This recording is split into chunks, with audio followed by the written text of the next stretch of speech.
Hello and welcome to the short Vort on Parshas Balak from Revii to Chamishi. In this week's Parsha, Bilam, the Navi, is equivalent to Moshe Rabbeinu for the Gentiles.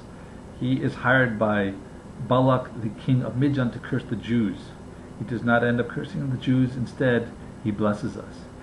In Revii, which begins in Perek Chav Beis Pasuk Lametes, we have Bilam and proof how he is compared in the Mishnah Pirkei Avos and Perek Chamishi, which was last week, that says that whoever has these three characteristics are the Talmidim of Avraham Avinu, and who has these other three characteristics are the students of Bilam, the Navi.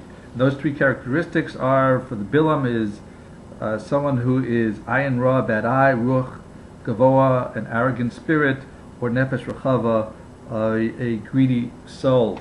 Of course, there's different explanations of what these things mean, but in terms of arrogance, we see in this pasuk, in this part of the parsha, an example of Bilam's arrogance, because Bilam is being hired, is being paid, offered a princely sum by Balak to curse the Jews, and when it comes to the point of proceeding, he Bilam tells Balak that in the pasuk it says, build for me these 7 mizbachos, these 7 altars. So b'nei li vazeh shivas mizbachos v'chein li vazeh shiva parim v'shiva elim, and prepare for me 7 cows and 7 rams. And you would think that someone being paid a princely fee and being shown so much respect would have the decency to invite the king of Midian to his house and host him as is proper to respect a king. Instead, the pasuk says that Bilam is very arrogant because he tells Balak that you have to prepare li for me, b'nei li, hachein li, prepare for me all these things, that I will be seated amongst the princes, and you, the king, will be a servant to me, the ultimate in arrogance, to show the disrespect. So that's how one example how we see that he contrasts the modesty of Avraham Avinu, says ani afar v'efer. If we proceed further on, it comes a time where Bilam ends up blessing the Jews, and he's praising them, and one of the things he says is, Hein Adam levad yishkon v'gayim lo yaschashav. Behold, it is a nation that dwells in solitude and not be reckoned amongst the nations. And this is where we learn that the Jews will always be separated from the Goyim. We're always going to be different. And in fact, a clue here is the language of Hein, behold, because all the letters of the alphabet have a corresponding number that pairs up to equal a 10 or a multiple of 10. Aleph and Tes, Beis and Ches, Gimel and Zayin, but the Hey is alone. There's nothing that pairs up to make it a completeness. It stays alone. The same thing with the Nun.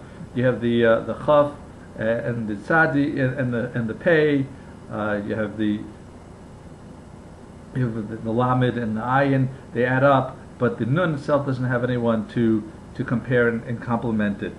And Rabbi Wasserman discusses this in this pasuk, an example of the difference between, he calls us a guy. The pasuk says that Ein am levadad yishkonu v'gayim. So what is the difference between an am and a guy?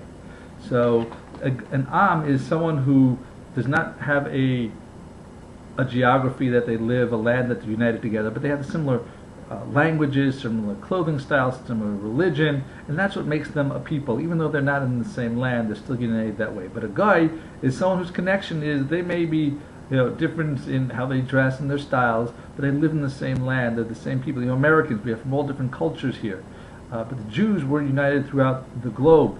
And so in this pasuk it says, Hein am levadad yishkan, that Yisrael, we don't even need a land, says Rabbi Wasserman. Because we're supposed to be levad, we're supposed to be alone, separated from all the other nations, from their religions, from their practices, their laws, which is different than how the other nations want to perceive things. And the Goyim lo yischashav, and we won't be considered like Goyim that we need a land.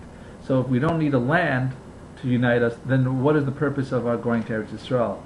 So in Sefer Tam V'das, which quotes this story from Wasserman's Shir, says that it's because we have two things that we want from the land. One is Eretz Yisrael itself is inherently kadosh, holy. We want to be with it, and separately, there's mitzvahs that are done tlios ba'aretz only in Eretz Yisrael. For that opportunity, we want to be in Eretz Yisrael. And to conclude, Bilam talks about wanting to have to die Maves Yeshorim, that he should die the most Nesharim, the death of the righteous one.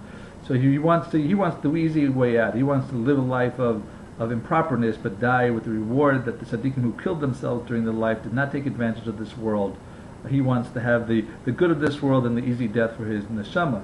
But the question is, and of course he doesn't get it, he dies a cruel death.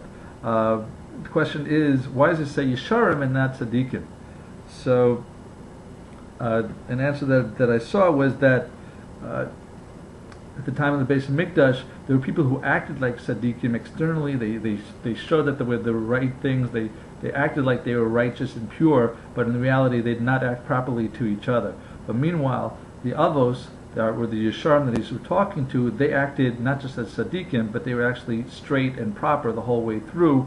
That they acted not just righteous to Hashem, but also to others. For example, Avraham Avinu, he prayed for Sodom and Amorah, that they should not be destroyed, even though they were Rishon, because he cared about other people and he was a Yosher. So were the other Avos. May we be zocheh that even as our enemies will try to curse us, the curses should not come true. Instead, we should be blessed. Have a wonderful Shabbos and a wonderful